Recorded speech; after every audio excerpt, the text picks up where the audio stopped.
मेरा नाम अवनी है। मैं अपनी मम्मी के साथ मिलकर लोगों के घरों में चोरियां किया करती थी। उनको बेवकूफ़ बनाना, उनके घर का कीमती सामान चोरी करना, यही हम दोनों माँ बेटी का पेशा था। ऐसा नहीं था कि हम एक ही शहर में रहकर अलग अलग घर में चोरियां करते थे।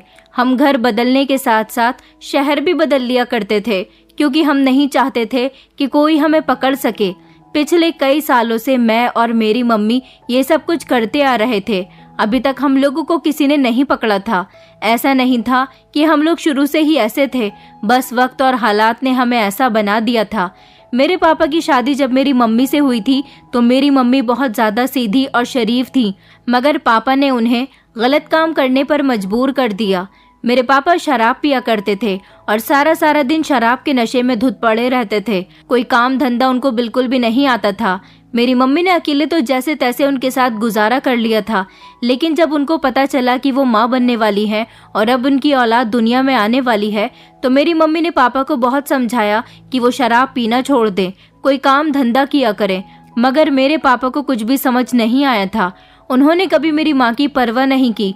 फिर मैंने जन्म लिया तो उनको मुझसे भी मोहब्बत नहीं हुई थी। उन्हें तो सिर्फ अपनी ही फिक्र रहती थी।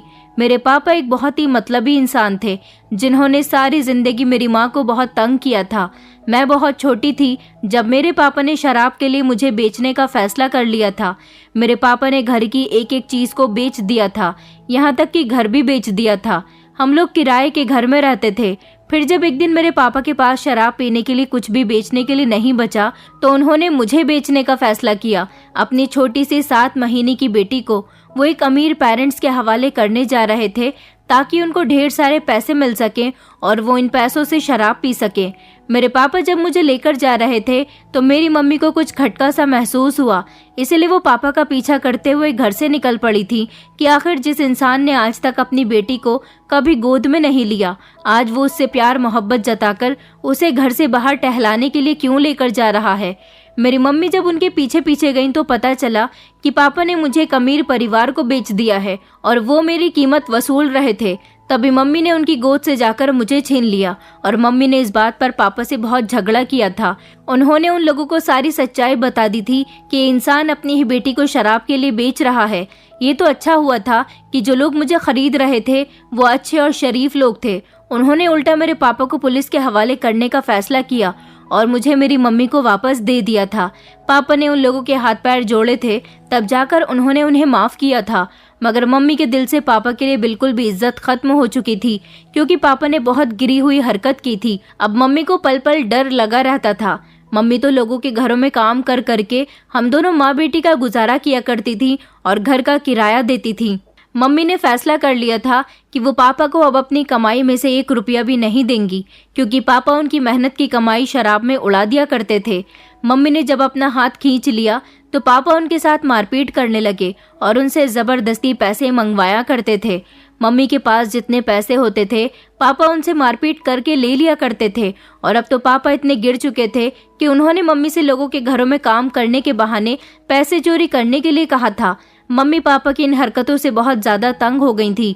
1-2 बार तो मम्मी पापा की पिटाई के डर से बड़े बड़े मालिकों के घर से पैसे भी चोरी करके लाई थी। और फिर एक घर में मेरी मम्मी पकड़ी भी जा चुकी थी। उन लोगों ने मम्मी को बहुत डांट लगाई थी।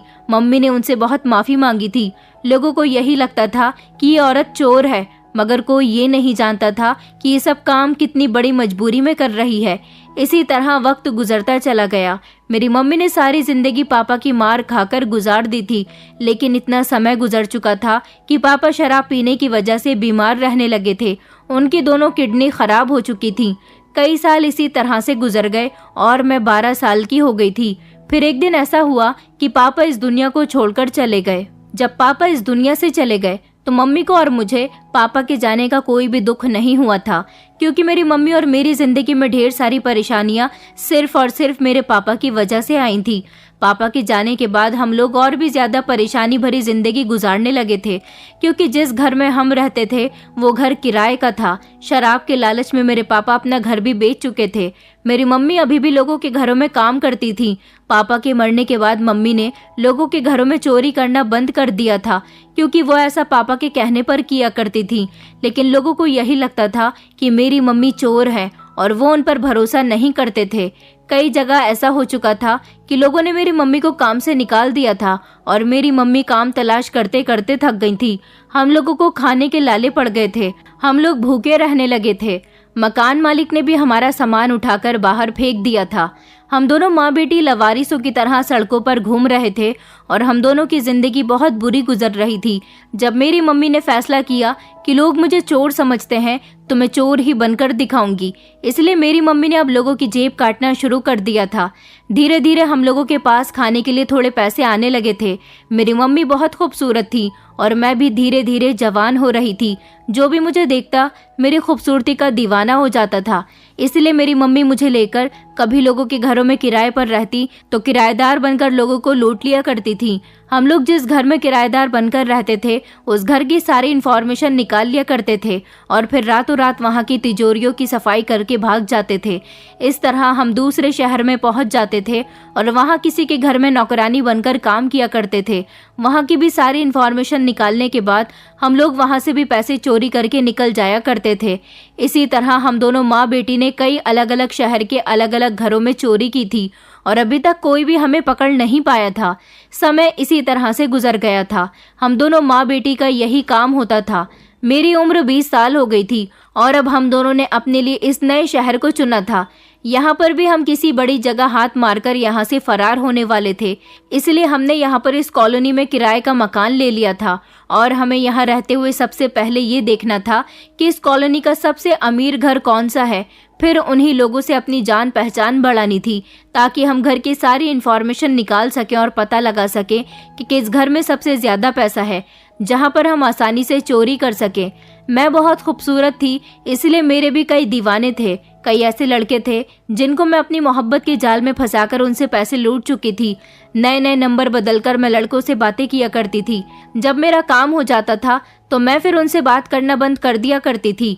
अब हम इस कॉलोनी में आ गए थे। हमें यहाँ आए हुए अभी 2 ही दिन गुजरे थे। यहाँ पर हमें एक अमीर घर के साथ साथ किसी अमीर लड़की की भी तलाश थी जिसको मैं अपनी खूबसूरत अदाओं का शिकार करके लूट सकूं, मगर ऐसा कोई लड़का अभी तक मुझे नहीं मिल रहा था। पर मेरी नज़र हमारे ही पड़ोस में रहने वाले एक लड़के पर गई जो बहुत ज़्यादा हैंडसम था। अब मुझे अपना काम शुरू करना था। लड़कों को अपनी मोहब्बत के जाल में कैसे फंसाना है ये बात तो मैं बहुत अच्छी तरह से जानती थी। उस दिन जब वो लड़का अपनी गाड़ी में बैठ रहा था तब मैं नीचे उतरकर चली गई थी और मेरा पर्स भी मेरे साथ था। मैं बहुत परेशान थी और कॉलोनी के गेट के बाहर आकर खड़ी हो गई थी। अभी वो गाड़ी निकालकर कॉलोनी के गेट के बाहर आने ही वाला था कि उसकी नज़र मेरी तरफ पड़ी और उसने मुझे ऊपर से नीचे तक देखा। मैं उसकी नज़र का देखना समझ गई थी, इसलिए और ज़्यादा परेशान होने की एक्टिंग करने लगी। उसने अपनी गाड़ी रोक ली और कहने लगा कि लगता है आप हमारी कॉलोनी में नई आई हैं। मैंने उसकी बात का हाँ में जवाब दिया और मैं बार बार अपनी घड़ी को देखने लगी। उसने कहा, ऐसा लग रहा है कि आप परेशान हैं, क्या मैं आपकी कोई मदद कर सकता हूँ? मैंने कहा, जी हम लोग अभी परसों ही आए हैं।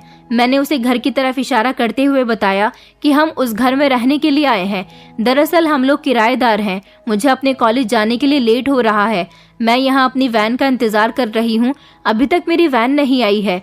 तो वो कहने लगा, अच्छा तो आप मिश्रा जी के घर में किराएदार हैं, उसी के 2 घर छोड़ने के बाद हमारा घर है, इसके हिसाब से तो हम लोग पड़ोसी निकले।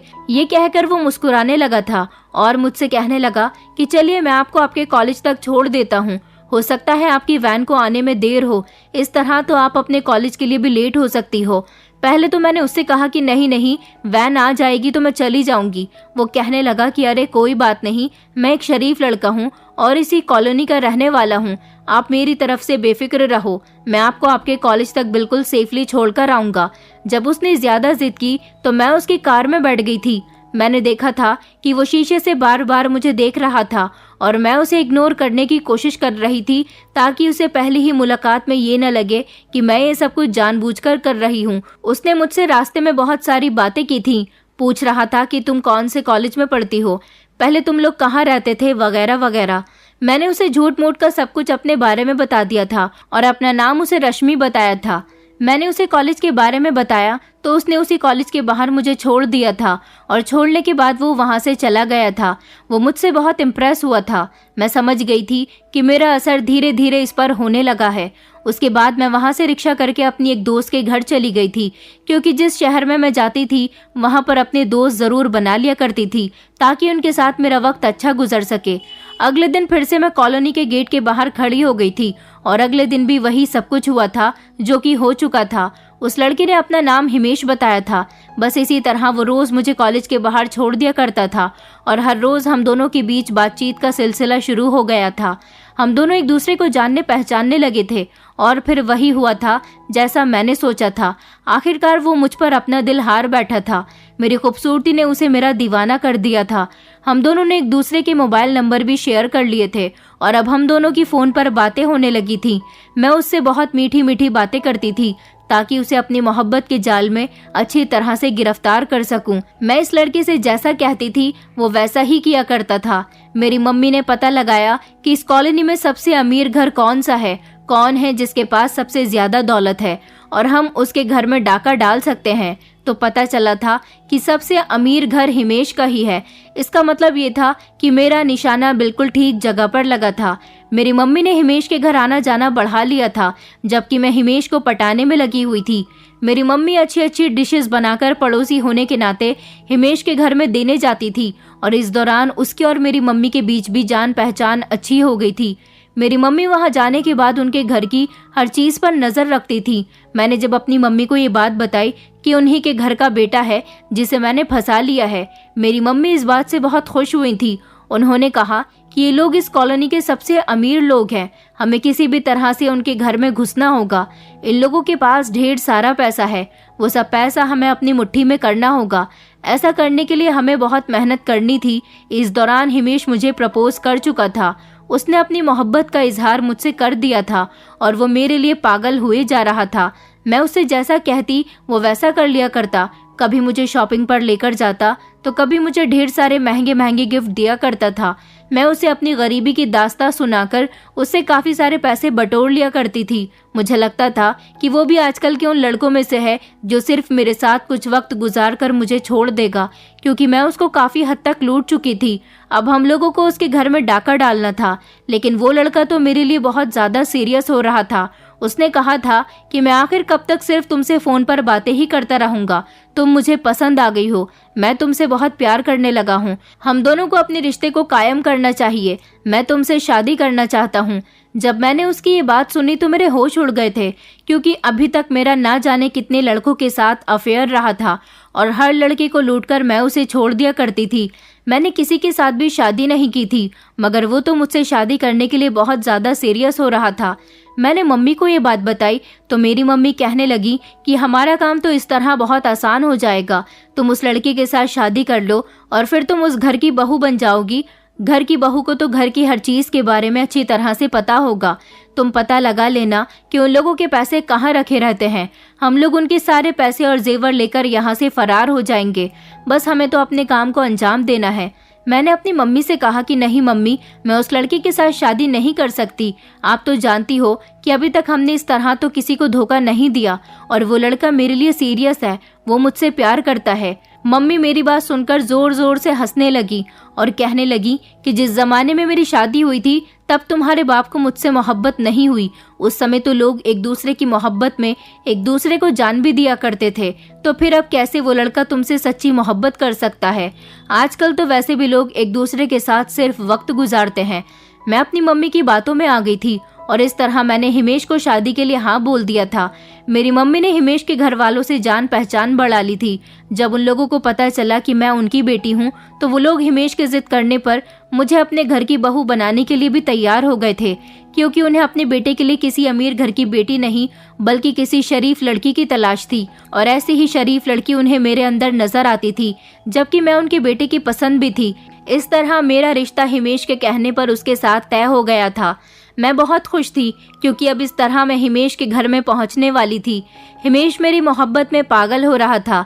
जब से हम दोनों का रिश्ता तय हुआ था वो हमारे घर पर आ जाया करता था और मेरे साथ कई कई घंटे बिताकर जाता था। मैंने उसे बहुत अच्छी तरह से अपने काबू में कर लिया था। हिमेश के परिवार में उसके मम्मी पापा के अलावा सिर्फ 2 कुंवारे भाई थे। बाकी उसकी दोनों बहनों की शादी हो चुकी थी। अब उसी की शादी का नंबर था। मैं उस घर की बड़ी बहू बनने जा रही थी। मेरे खूबसूरत होने की वजह से उसके घर वाले बहुत खुश थे कि उनके घर की बहू इतनी खूबसूरत लड़की बनने जा रही है। अब मैं ज्यादातर टाइम हिमेश के साथ ही गुजारा करती थी। हिमेश कोई काम धंधा नहीं करता था। उसके पापा का अच्छा खासा बिजनेस था। अभी तक वो अपने बाप की कमाई पर ऐश करता था। अभी उससे कोई जिम्मेदारी नहीं आती थी। यही तो वजह थी कि वो इतनी आसानी से मेरे प्यार के जाल में फंसता चला गया था, मेरी झूठी झूठी बातों में आ गया था। वरना कोई भी मेहनती इंसान इतनी आसानी से किसी लड़की की मोहब्बत में नहीं फंसता। उसे अपनी मोहब्बत के जाल में फंसाना मेरे लिए बहुत आसान काम था। अपने बाप के पैसों पर वो मुझे शॉपिंग करवाया करता था, मेरे सारे शौक पूरे करता था। मुझे तो बहुत मजे आ रहे थे। हम दोनों की शादी की डेट भी फिक्स हो गई थी। मेरी माँ ने बता दिया था कि हम गरीब लोग हैं, इसलिए हिमेश के घर वालों को अपने बेटे की खुशी की खातिर सिर्फ मुझसे मतलब था। उन्होंने कह दिया था कि उन्हें लड़की के अलावा कुछ भी नहीं चाहिए। कभी कभी तो मैं और मम्मी उन लोगों की खूब मजाक बनाया करते थे कि वो लोग कितनी आसानी से हमारी बातों में आ रहे हैं। वो नहीं जानते कि हम कोई शरीफ लोग नहीं, बल्कि एक दिन उनको लूट कर फरार होने वाले हैं। और फिर फाइनली मेरी शादी का दिन भी आ गया था। शादी में उन लोगों ने मुझे ढेर सारे गहने चढ़ाए थे और ढेर सारे महंगे महंगे कपड़े भी। इतनी ज्यादा ज्वेलरी तो कभी मैंने देखी भी नहीं थी। और अब अपनी आंखों के सामने ये सब कुछ देखकर मुझे विश्वास नहीं हो रहा था। मेरी आंखों के आगे लालच की पट्टी बंधी हुई थी। मुझे ये दिखाई नहीं दे रहा था कि मुझे ये सब कुछ चोरी नहीं करना चाहिए, क्योंकि ये सब कुछ तो इस घर की बहू बनने के बाद मेरा अपना ही हो गया। दुनिया में कुछ ऐसे भी लोग होते हैं जो लड़की से मतलब रखते हैं, उन्हें दान दहेज की कोई जरूरत नहीं होती। और मेरा पाला भी कुछ ऐसे ही लोगों से पढ़ा था। हिमेश के घर वाले बहुत अच्छे लोग थे। जब मैं विदा होकर उनके घर गई थी तो उन लोगों ने अच्छे तरीके से मेरा स्वागत किया था। मेरी सास तो बार बार मुझे ढेर सारे आशीर्वाद दे रही थी।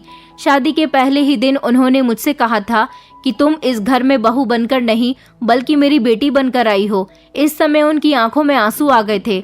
उन्होंने कहा था कि मेरे 3 बेटे हैं। सारी जिंदगी में बेटी के लिए तरसती रही हूँ, मगर भगवान ने मुझे बेटी नहीं दी। लेकिन अब उन्होंने तुम्हारे रूप में मुझे बेटी दे दी है। मैं तुम्हारी माँ हूँ और कभी भी तुम्हें इस घर में कोई तकलीफ नहीं होने दूंगी। न जाने क्यों उनकी ऐसी बातों से मेरे दिल को एक अजीब सा झटका लगा था। वो इतनी अच्छी और गहरी बात कर गई थी कि मेरे दिल में उनके लिए इज्जत बढ़ गई थी। ऐसा उन्होंने सिर्फ कहकर ही नहीं दिखाया था, बल्कि किया भी था। हिमेश के मम्मी पापा मुझसे बहुत प्यार करते थे, जबकि हिमेश भी शादी के बाद मुझे पहले से भी ज्यादा प्यार करने लगा था। शादी के दूसरे दिन जब मैं तैयार होकर कमरे से बाहर निकलने वाली थी और हिमेश मेरे साथ साथ चल रहा था, तब अचानक मेरा पैर मुड़ गया। मैं जमीन पर गिरने ही वाली थी कि हिमेश ने मुझे संभाल लिया था। उसे खुद को संभालता हुआ देखकर मुझे उस पर प्यार आने लगा था, क्योंकि हम दोनों माँ बेटी को आज तक लोगों ने सिर्फ ठोकर ही मारी थी। कभी किसी ने इतने प्यार से संभाला नहीं था जितने प्यार से आज मुझे हिमेश संभाल रहा था। मेरे दिल में उसके लिए मोहब्बत बढ़ने लगी थी। वो मुझे इतना खुश रखता था कि मैं भी उसके प्यार में डूबती चली जा रही थी। मेरे 2 देवर थे, दोनों ही मुझे बिल्कुल बहनों की तरह समझते थे। मेरी दोनों नंदी जो अपने भाई की शादी करने के लिए अपनी अपनी ससुराल से अपने मायके आई हुई थी, कुछ दिन बाद वो भी अपनी ससुराल को वापस चली गई थी। ससुर भी मुझसे अच्छे तरीके से बिहेव करते थे। इस घर में मुझे बहुत सारा प्यार मिल रहा था। मैं अपनी ससुराल में बेहद खुश थी। लेकिन इस बीच मेरी मम्मी बार बार आकर मुझे ये बात याद दिलाया करती थी कि हमें एक दिन इन लोगों के घर में चोरी करनी है और यहाँ से फरार हो जाना है। मैं अपनी मम्मी को टालती रहती थी और कहती थी कि ये बहुत अच्छे और शरीफ लोग हैं, हमें इनके साथ ऐसा नहीं करना चाहिए। लेकिन मेरी बात सुनकर मम्मी कहती थी, क्या इन लोगों की मोहब्बत देखकर तुम्हारा दिमाग खराब हो गया है? तुम नहीं जानती कि इस दुनिया के लोग कभी हमारे अपने नहीं हो सकते। हम दोनों ही एक दूसरे के लिए हैं। तुम्हारा पिता ही तुम्हारा अपना नहीं था, तो फिर ये गैर लोग तुम्हारे अपने कैसे हो सकते हैं? मैंने अपनी मम्मी से कहा, मम्मी, लेकिन ये लोग मुझसे बहुत प्यार करते हैं, मेरे हर नाज नखरे उठाते हैं। सास तो इतनी अच्छी है कि अभी तक उसने मुझसे घर का कोई काम नहीं करवाया, मुझे अपने हाथों से खाना खिलाती है, जमीन पर पैर तक नहीं रखने देती। ससुर इतने अच्छे हैं कि हमेशा मुझे बेटी की नज़र से देखते हैं, मेरी इज्जत करते हैं। और देवर तो मुझे अपनी बहन समझते हैं। और रही हिमेश की बात, तो वो मुझ पर अपनी जान छिड़कता है। इतनी मोहब्बत करने वाले लोगों की मोहब्बत पाकर मुझे ऐसा लगता है जैसे मुझे इस दुनिया में सब कुछ मिल गया है। मुझे अब किसी चीज़ की ज़रूरत नहीं रही। ये बात कहते हुए मेरी आंखों में आंसू आ गए थे। मेरी मम्मी कहने लगी कि तू पागल हो गई है क्या? इन लोगों के साथ रह रहकर तेरा भी दिमाग खराब हो गया। बस जल्दी से पता लगा कि ये लोग अपना सारा पैसा कहाँ पर रखते हैं, और हाँ, मुझे अपना जेवर दे दे जो इन लोगों ने तुझे शादी में चढ़ाया था। मम्मी की बात सुनकर मैं दंग रह गई थी।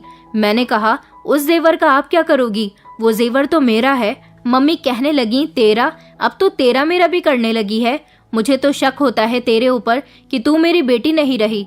मैंने कहा, मम्मी ये जेवर मेरा है तो मेरे ही पास रहने दीजिए ना, आपको जेवर रखकर क्या करना है? मम्मी कहने लगी कि इन अमीर लोगों का कोई भरोसा नहीं है, कभी भी तुझसे तेरा जेवर छीन सकते हैं। तू अपना सारा जेवर मुझे लाकर दे दे, मैं घर ले जाऊंगी, अपने पास रखूंगी। भागते समय हमें उसकी भी जरूरत पड़ेगी। मैंने मम्मी को बहुत समझाया कि वो मेरा जेवर है, वो मेरे ससुराल वालों ने कितने प्यार से मुझे दिया है, मगर जबरदस्ती मम्मी ने वो सब कुछ मुझसे ले लिया। मम्मी हर रोज मुझसे यही बात करने आती थी कि जल्द से जल्द पता लगाओ कि इन लोगों ने अपना रुपया पैसा कहाँ रखा हुआ है, ताकि हम यहाँ से चोरी करके भाग सकें। मगर मैं हर बार मम्मी को टाल दिया करती थी। मुझे ऐसा लगने लगा था जैसे मेरे ससुर को हम दोनों माँ बेटी पर शक हो रहा है, क्योंकि मेरी मम्मी खुद ही मेरे ससुर के दिल में शक डाल रही थी। मेरी सास तो ज्यादातर अपने कमरे में आराम कर रही होती थी, जबकि ससुर सारा दिन घर में इधर उधर टहलते रहते थे। वो ऑफिस से भी जल्दी आ जाया करते थे। जिस दिन से मेरी शादी हुई थी, मेरे पति ने अपने डैड का बिजनेस ज्वाइन कर लिया था। अब 3 बेटे उनका बिजनेस संभाल रहे थे, इसलिए वो ज्यादातर घर में ही रहने लगे थे। मेरे ससुर कई बार ऐसे मोमेंट पर मेरे कमरे में आए थे जब मैं और मेरी मम्मी चोरी की बातें कर रहे होते थे, और अचानक मैंने उनको अपने दरवाजे पर देख लिया था। लेकिन अच्छा ये हुआ था कि उन्होंने हम दोनों की बात नहीं सुनी थी। मुझे तो डर था कि कहीं मेरे ससुर को इस बारे में पता चल गया तो बहुत बड़ी गड़बड़ हो जाएगी। मैं इन सब लोगों से इतना प्यार करने लगी थी कि मेरा मन ही नहीं करता था यहाँ से चोरी करने के बाद मैं इन लोगों को छोड़कर चली जाऊं। मैं उन लोगों को धोखा नहीं देना चाहती थी, मगर मैं अपनी मम्मी की तरफ से मजबूर थी। धीरे धीरे मेरी शादी को 4 महीने गुजर गए थे और फिर मुझे पता चला था कि मैं प्रेग्नेंट हूँ। जब ये खबर घर वालों को पता चली तो सब लोग खुशी से फूले नहीं समा रहे थे, क्योंकि उन लोगों के घर में इतने सालों बाद छोटा बच्चा आने वाला था। सब लोग मुझसे बहुत प्यार कर रहे थे। मेरे पति ने तो कहा था कि अब तुम्हें अपने कमरे से बाहर कदम निकालने की भी बिल्कुल ज़रूरत नहीं है। सास कहने लगी कि बेटा, मैं तुम्हें बिस्तर पर ही खाना दिया करूंगी। इस बारे में मेरी मम्मी को जब पता चला तो उन्होंने मुझसे कहा कि मेरे साथ खामोशी से डॉक्टर के यहाँ चलना, इस बच्चे को ख़त्म करवा देना। मैंने मम्मी से कहा कि आप ये कैसी बातें कर रही हो, ये मेरा और हिमेश का बच्चा है, मैं इसे ख़त्म नहीं करूंगी। मम्मी कहने लगी कि मैं ठीक कहती हूँ कि तू सच में पागल हो गई है। मैंने तेरी शादी इस लड़के के साथ माँ बनने के लिए नहीं करवाई थी, बल्कि इन लोगों के घर में चोरी करने के लिए करवाई थी। तूने सारे इंतजाम किए या नहीं? मैंने मम्मी से कहा, मैं यहाँ पर चोरी नहीं करना चाहती। मैं इन लोगों का भरोसा जीत चुकी हूँ। मैं नहीं चाहती कि ये लोग मुझे बुरा समझे। ये बहुत अच्छे लोग हैं, मैं उनके साथ कुछ भी गलत नहीं करना चाहती। मेरी बात सुनकर मेरी मम्मी ने मेरे गाल पर एक जोरदार थप्पड़ मार दिया और कहने लगी कि तू भूल रही है कि हम लोग यहाँ किस मकसद के लिए आए थे। मैंने कहा, मुझे सब कुछ अच्छी तरह से याद है। मेरी इस घर में शादी हुई है और शादी करना कोई गुड़िया गुड्डों का खेल नहीं है। मैं इन लोगों से प्यार नहीं करती थी। इन लोगों ने ही मुझ पर इतने एहसान किए हैं। मुझ जैसी लड़की को इन्होंने अपने घर की बहू बनाया, और ये लोग इतना प्यार करते हैं कि मैं क्या, किसी भी इंसान का दिल पिघल जाएगा। भला मैं इतने अच्छे लोगों के साथ गलत कैसे कर सकती हूँ? और इस बच्चे की खबर सुनकर तो ये लोग खुशी के मारे पागल हो गए हैं। मैं इनसे इनकी खुशी नहीं छीन सकती। ये मेरा और मेरे पति का हंसता खेलता परिवार है। मैं अपने घर को उजड़ता हुआ नहीं देख सकती। मम्मी कहने लगी कि अगर तू मेरे कहने के मुताबिक नहीं चली तो मैं तेरी सारी हरकतों के बारे में तेरे पति को बता दूंगी, भले ही उसके साथ साथ मेरा भी राज खुल जाए। मुझे इस बात का डर नहीं है। तू मुझे मजबूर मत कर कि मैं कोई गलत कदम उठाकर तेरे हंसते खेलते परिवार को उजाड़ने में देर नहीं लगाऊंगी। अपनी मम्मी की बात सुनकर मैं शॉक्ड रह गई थी कि क्या कोई माँ इतनी खुदगर्ज भी हो सकती है जो अपनी बेटी की खुशियों का अंदाजा ही नहीं लगा सकती। इतनी खुशियाँ तो मुझे कभी चोरी करने के बाद भी नहीं मिली थी जितनी इस घर में आने के बाद मिली थी। मैं बहुत टेंशन में रहने लगी थी। मम्मी हर रोज इतनी जल्दी जल्दी मेरे घर पर आ जाया करती थी कि मेरे ससुर उनको बड़े गौर गौर से देखते थे और हर बार आकर वो मुझसे चोरी की ही बात किया करती थी। मैं उन्हें खामोश करवाते करवाते थक चुकी थी, मगर वो मेरी किसी बात पर राजी नहीं थी। मैंने देखा था कि मेरे ससुर का बिहेवियर धीरे धीरे मेरी तरफ से बदलने लगा था। वो मुझसे बात तो करते थे मगर नजर चुरा लिया करते थे। पता नहीं उन्हें क्या हुआ था, मगर घर में बाकी सब लोग बिल्कुल ठीक थे। मेरा पति मेरे हाथ में हाथ थाम कर कहता था कि तुम कभी मुझे छोड़कर मत जाना, मैं तुमसे बहुत प्यार करता हूँ। तुम जब से मेरी जिंदगी में आई हो, मेरी जिंदगी की खुशियाँ डबल हो गई हैं और अब तो हम दोनों पेरेंट्स बनने वाले हैं। तुम जानती हो ना कि पेरेंट्स बनने का क्या मतलब होता है। भगवान हर किसी को ये खुशी नहीं देता। जिन लोगों को पेरेंट्स बनने की खुशी मिलती है वो बहुत खुशनसीब लोग होते हैं। मैंने अपने पति से वादा किया था, मैं हमेशा तुम्हारे साथ हूँ और हम लोग इसी तरह अपने घर में खुशी खुशी रहेंगे। एक दिन तो बातों ही बातों में मेरे पति ने कहा था कि रश्मि, तुम्हारी मम्मी यहाँ पर बहुत आती हैं, क्या बात है, उन्हें अपने घर में कोई काम नहीं है? मैंने अपने पति की इस बात पर उन्हें चौंकते हुए देखा।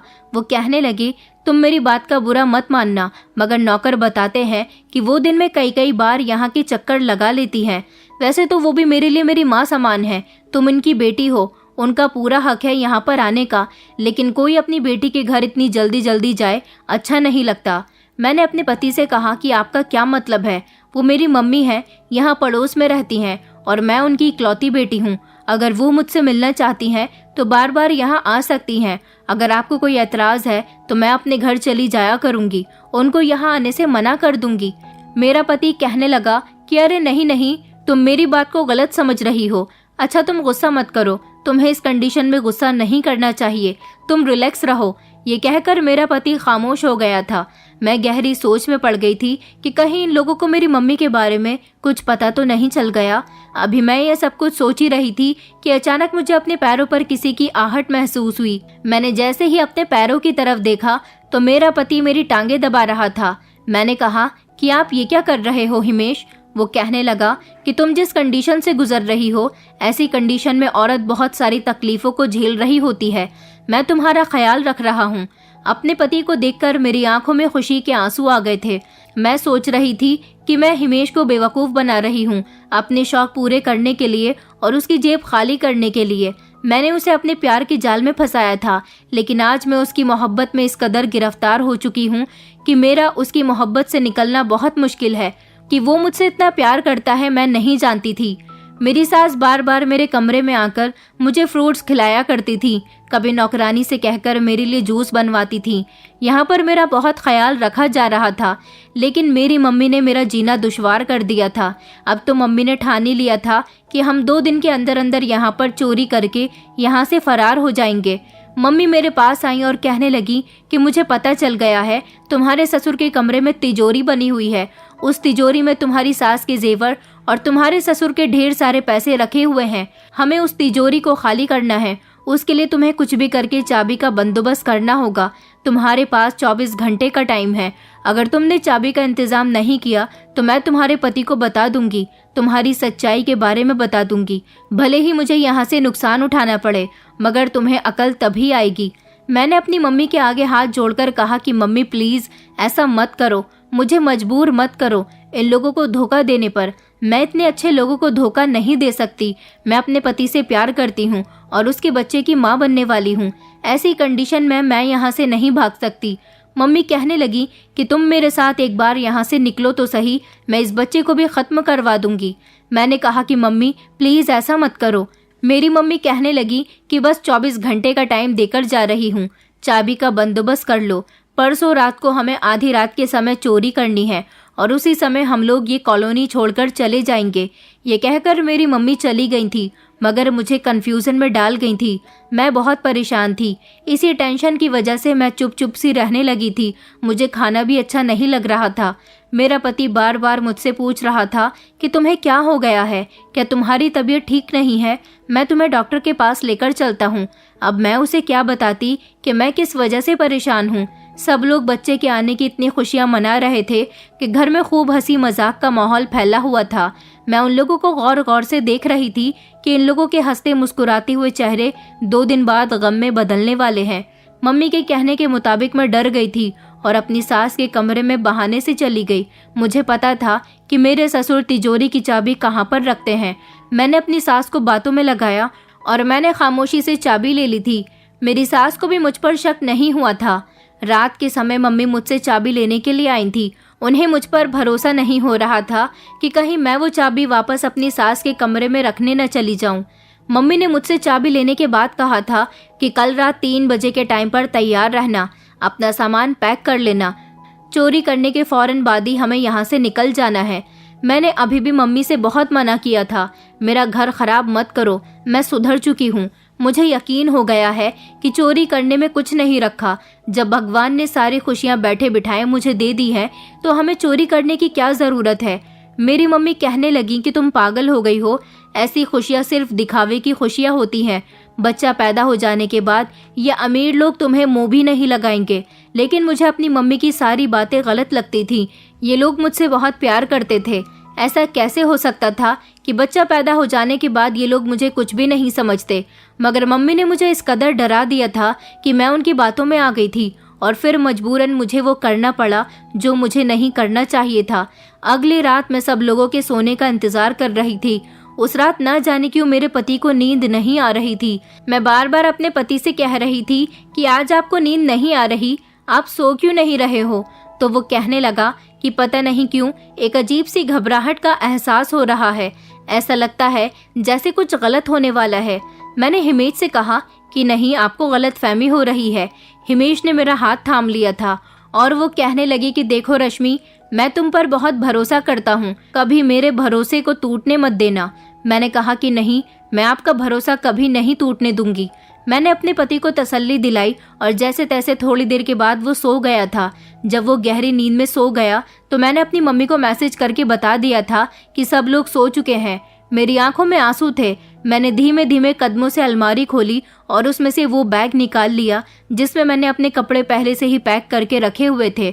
मैं अपने पति को धोखा नहीं देना चाहती थी, लेकिन मैं मजबूर थी। मुझे आज वो सब कुछ याद आ रहा था जो मैंने दूसरों के साथ किया था। मैं और मेरी मम्मी ने न जाने कितने लोगों के घरों में चोरियां करके उनके घर की खुशियों को तबाह कर दिया था। पता नहीं उस सारे सामान से लोगों की क्या क्या ज़रूरतें जुड़ी हुई थी। आज मुझे एहसास हो रहा था कि हमने सच में सारी ज़िंदगी बहुत बुरा किया। फिर मैंने जल्दी से अपने आंसू साफ किए और मैं कमरे से निकल गई थी। मगर फिर न जाने क्यों मेरा दिल नहीं मान रहा था। मैंने एक बार फिर से अपने पति को पलटकर देखा। मेरा दिल कर रहा था कि मैं ऐसा कदम ना उठाऊं और बार बार उसके चेहरे को देखती रहूं। फिर मैं वापस कमरे से बाहर निकल आई थी। मैंने बाकी सब लोगों को देखा तो सब लोग गहरी नींद में सो रहे थे। मेरे सास ससुर की आदत थी कि वो दरवाज़ा खोलकर सोया करते थे। उनके कमरे का दरवाज़ा खुला हुआ था। घर का दरवाज़ा खोलकर मैंने मम्मी को भी घर में ले लिया था। मैं धीरे धीरे कदमों से तिजोरी का ताला खोलने के लिए चली गई। मैंने जल्दी से तिजोरी का सामान निकालकर बैग में रखना शुरू किया। मेरे सास ससुर को नहीं पता था कि उनकी बहू आज क्या कर रही है। मुझे अकेले सारा सामान रखने में देर हो रही थी, इसलिए जल्दी से मम्मी भी मेरी मदद करवाने में लग गई। हम लोगों का ध्यान एक तरफ सामान रखने में तो दूसरी तरफ मेरे सास ससुर की नींद खुलने पर भी था। हम दोनों जेवर और पैसे से बैग को भर चुके थे। बैग बंद करने के बाद जैसे ही हम दोनों खड़े हुए और हम दोनों पीछे पलटे तो ये देखकर मेरे पैरों तले से जमीन निकल गई थी कि पीछे तो मेरा पति खड़ा हुआ था। मेरे तो होश ही उड़ गए थे। मैंने दबी दबी आवाज में कहा, हिमेश आप? मेरा पति कहने लगा, हाँ मैं। दूसरी तरफ मेरे सास ससुर भी बिस्तर से उठ गए थे। उन लोगों को देखकर भी मेरी आंखें फटी की फटी रह गई थी। मुझे तो पसीने छूटने लगे थे। कुछ ऐसी ही हालत मेरी मम्मी की भी हो रही थी। इससे साफ साफ यही जाहिर होता था कि उन लोगों ने हमें चोरी करते हुए देख लिया है। मेरे पति से मैं कुछ कहने ही वाली थी कि उसने मेरे मुंह पर थप्पड़ मार दिया और कहने लगा कि तुम इतनी घटिया लड़की हो, मैं नहीं जानता था। मैं तो तुम पर बहुत भरोसा करता था और तुम मेरे घर चोरी करने के मकसद से आई हो। मैंने कहा, हिमेश पहले मेरी बात तो सुनो। हिमेश कहने लगा, मैं सब कुछ सुन चुका हूँ, मुझे सब कुछ पापा ने बता दिया है। पापा मुझसे कई बार कह चुके थे कि उन्हें तुम पर और तुम्हारी मम्मी पर शक होता है। कई बार उन्होंने तुम लोगों को चोरी की बातें करते हुए सुना है, लेकिन मैं पापा से हमेशा यही कहता था कि आपको गलतफहमी हुई होगी। तुम बहुत अच्छी हो, मैं तुम्हें जानता हूँ। मेरे पापा ने कहा था अगर तुम्हें यकीन नहीं होता तो आज रात तुम उन लोगों को खुद अपनी आंखों से चोरी करते हुए देख लेना, तब तो तुम्हें यकीन आ जाएगा। क्योंकि कल जब तुमने पापा के कमरे से चाबी चुराकर अपनी मम्मी को दी थी तो पापा ने तुम्हारी और तुम्हारी मम्मी की सारी प्लानिंग सुन ली थी और उन्होंने मुझे बता दिया था कि आज रात ये लोग चोरी करके यहाँ से फरार होने वाली हैं। मुझे पापा की बात का यकीन नहीं था, मगर फिर भी मुझे तुम पर नजर रखनी पड़ गई थी। मैं सोया नहीं था, जाग रहा था, देखना चाहता था कि मेरे सोने के बाद आज तुम क्या करने वाली हो। मैंने जल्दी से हिमेश के आगे हाथ जोड़ लिया और कहा, हिमेश, मैं ये सब कुछ नहीं करना चाहती थी, मुझे मम्मी ने मजबूर कर दिया था, मैं तो तुमसे प्यार करने लगी हूँ। मेरे ससुर कहने लगे कि मैं इन दोनों की इन्फॉर्मेशन निकलवा चुका हूँ, ये दोनों हर शहर में अलग अलग जगह जाकर चोरियां करती हैं। पहले तो मुझे इस लड़की और इसकी माँ के बारे में कुछ नहीं पता था, लेकिन जब से मुझे इन लोगों पर शक हुआ मैंने इन पर नजर रखना शुरू कर दी थी और इनके बारे में मैंने सारी इन्फॉर्मेशन निकलवा ली थी। पुलिस आज तक इन लोगों को पकड़ नहीं पाई है, मगर मैं पुलिस को बुला चुका हूँ। मैंने अपने ससुर की बात सुनी तो मेरी आंखें फटी की फटी रह गईं। मेरी मम्मी तो कुछ बोलने काबिल ही नहीं रही थी। मेरी सास मेरे करीब आई और कहने लगी कि मैंने तुम्हें अपनी बहू नहीं बल्कि बेटी समझा था, तुमने इस तरह से हम लोगों को धोखा दिया। वो कहने लगी कि सारी जिंदगी तुम खुश नहीं रहोगी, तुमने हमारी फीलिंग्स के साथ खेला है, क्या इसीलिए तुम हमारे घर में आई थी? मुझे शर्म आती है तुम जैसी लड़कियों पर, दूर हो जाओ मेरी नजरों से। उन्होंने अपने पति की तरफ देखते हुए कहा कि जल्दी से पुलिस को बुलाओ और इन दोनों को उनके हवाले कर दो, इन लोगों की सही जगह वहीं पर है। मेरे पति ने कहा कि तुमने मुझे बहुत बड़ा धोखा दिया है, मेरे प्यार का मजाक बनाया है, मैं तुम्हें सारी जिंदगी माफ नहीं करूंगा। मेरी मम्मी ने भी उन लोगों के आगे हाथ जोड़ लिए थे और कहा था कि प्लीज ऐसा मत करो, ये सब कुछ मेरी वजह से हुआ है। मेरी बेटी तुम्हारे बच्चे की माँ बनने वाली है। मेरी बेटी तुमसे प्यार करने लगी थी, वो चोरी नहीं करना चाहती थी, मैंने ही इसे चोरी करने पर मजबूर किया था, क्योंकि हम लोग यहाँ पर आए ही इस इरादे से थे। पहले हमने काफी सारी चोरियां की हैं, मगर यहाँ तुमसे शादी होने के बाद मेरी बेटी तुमसे प्यार करने लगी है। इस समय मेरी बेटी की कोई गलती नहीं है, उसे सजा मत दो।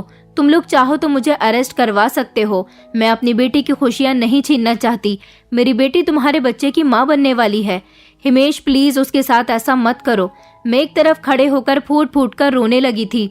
मैंने अपने सास ससुर को भी यकीन दिलाया था कि मैं यहाँ पर चोरी नहीं करने वाली थी, मुझे मेरी मम्मी ने ही चोरी करने के लिए कहा था, मगर मेरी बात का तो कोई भी यकीन नहीं कर रहा था।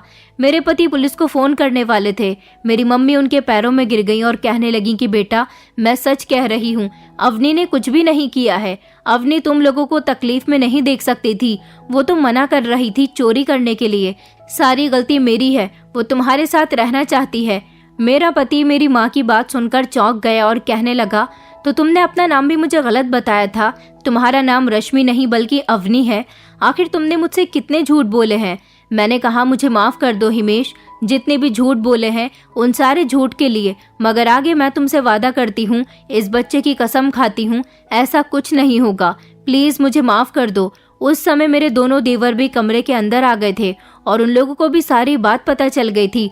उन लोगों ने भी मुझे और मेरी मम्मी को बहुत बुरा भला कहा था और उनकी भी मर्जी यही हो रही थी कि हमें पुलिस के हवाले कर देना चाहिए, मगर मुझे घर वालों में से कोई भी माफ करने के लिए तैयार नहीं था।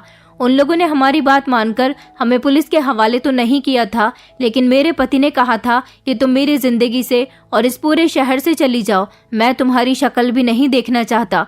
तुम धोखेबाज लड़की हो, तुम जैसी फ्रॉड लड़कियों से हम जैसे लड़कों को बचकर रहना चाहिए।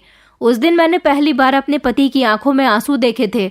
मैंने उससे कहा था कि ठीक है, मेरे किए की सजा यही है कि मैं तुमसे दूर हो जाऊं। मैंने अपनी मम्मी से चलने के लिए कहा था। हम लोग हिमेश के घर से निकल गए थे। सारी रात हम सड़क के किनारे बैठे रहे थे। मैंने अपनी मम्मी से कोई बात नहीं की थी, क्योंकि मैं अच्छी तरह से जानती थी कि ये सब कुछ उनकी वजह से हुआ है। अगर हम लोग ऐसा नहीं करते तो शायद मेरा घर बच सकता था। मेरा घर भी उजड़ गया था और मेरी जिंदगी भी। सारी रात मैं सड़क पर बहुत रोई थी। रोते रोते मेरी कंडीशन खराब हो गई थी और इसीलिए मैं बेहोश हो गई। सुबह जब मुझे होश आया और मेरी आंखें खुली तो मैंने देखा था कि मेरा पति और मेरे ससुराल वाले सामने ही मौजूद थे। मैंने अपने पति को देखकर फिर से हाथ जोड़कर उससे माफी मांगी थी। मेरे पति ने कहा था कि अच्छा ठीक है, मैं तुम्हें माफ कर चुका हूँ। मैंने तुम्हें माफ़ इसलिए नहीं किया क्योंकि तुम बार बार मुझसे माफ़ी मांग रही थी, बल्कि इसलिए किया है क्योंकि मैं तुमसे प्यार करता हूँ और तुम मेरे बच्चे की माँ बनने वाली हो। लेकिन मैं और मेरे घर वाले तुम्हारी माँ को माफ़ नहीं करेंगे। वो चाहे तो इस शहर को छोड़कर जा सकती है। मेरी मम्मी ने हिमेश से कहा कि नहीं बेटा, ऐसा मत कहो। मैं कहाँ जाऊंगी? ये मेरी इकलौती बेटी है। इसके अलावा मेरा इस दुनिया में कोई सहारा भी नहीं है। इसका बाप तो शराब पीता था और उसी ने आज मुझे इस मुकाम पर लाकर खड़ा कर दिया है, क्योंकि एक समय था जब वो मुझे मारता पीटता था और अपने शराब की लत को पूरा करने के लिए मुझसे लोगों के घरों में चोरियां कराने पर मजबूर करता था। यही वजह है कि आज हम दोनों माँ बेटी इस हालत में हैं। बेटा, मुझे माफ़ कर दो। मैं कभी तुम्हारी ज़िंदगी में दखल अंदाजी नहीं करूँगी, मगर मेरी बेटी को मुझसे दूर मत करो। मेरे ससुर ने मेरे पति को समझाया था और कहा था कि तुम इतना बड़ा पाप मत करो, एक माँ को उसकी बेटी से दूर मत करो। फिर मेरे पति ने मेरी माँ को भी माफ़ कर दिया था और इस तरह से हम लोग घर आ गए थे। मेरे ससुराल वालों ने अभी तक मुझे पूरी तरह से माफ़ नहीं किया था, क्योंकि सब लोगों के बदले हुए रवैये में देख रही थी। कुछ महीने गुजर गए थे जब मैंने एक प्यारे से बेटे को जन्म दिया था। बच्चा आ जाने के बाद घर के लोग बहुत खुश थे और फिर धीरे धीरे सबका बिहेवियर मेरे साथ पहले जैसा हो गया था। मैं आज भी अपनी गलतियों पर बहुत शर्मिंदा होती हूँ और आज भी अपने पति और ससुराल वालों से माफ़ी मांगती हूँ। मेरा बेटा जब 2 साल का हुआ तो मेरी मम्मी इस दुनिया को छोड़कर चली गई। मुझे उनकी मौत का बहुत अफसोस था, लेकिन मैं यही सोचती हूँ कि इस दुनिया वालों ने मेरी माँ को कभी चैन और सुकून से नहीं रहने दिया, तभी तो मेरी माँ ने इतने गलत कदम उठाए थे। मेरे ससुराल वाले भी वक्त के साथ साथ इस बात को भूल गए। उन लोगों ने मुझे माफ़ कर दिया और अब सब कुछ ठीक है। मैं भी अपने सारे पिछले गुनाहों की माफ़ी मांग चुकी हूँ और मैंने वादा किया है कि मैं आज के बाद कभी ऐसा कोई गलत काम नहीं करूँगी। अब जब मैं शराफत भरी जिंदगी जी रही हूँ तो मुझे बहुत सुकून मिलता है और बहुत अच्छा लगता है। मैं अपने पति और परिवार के साथ बहुत खुश हूँ। दोस्तों, उम्मीद करती हूँ आपको हमारी कहानी पसंद आई होगी। कहानी पसंद आई है तो वीडियो को लाइक करें, चैनल पर नए हैं तो चैनल को सब्सक्राइब करें और हाँ, नोटिफिकेशन बेल को ज़रूर दबाएं ताकि अगली अपडेट सबसे पहले आपको मिले।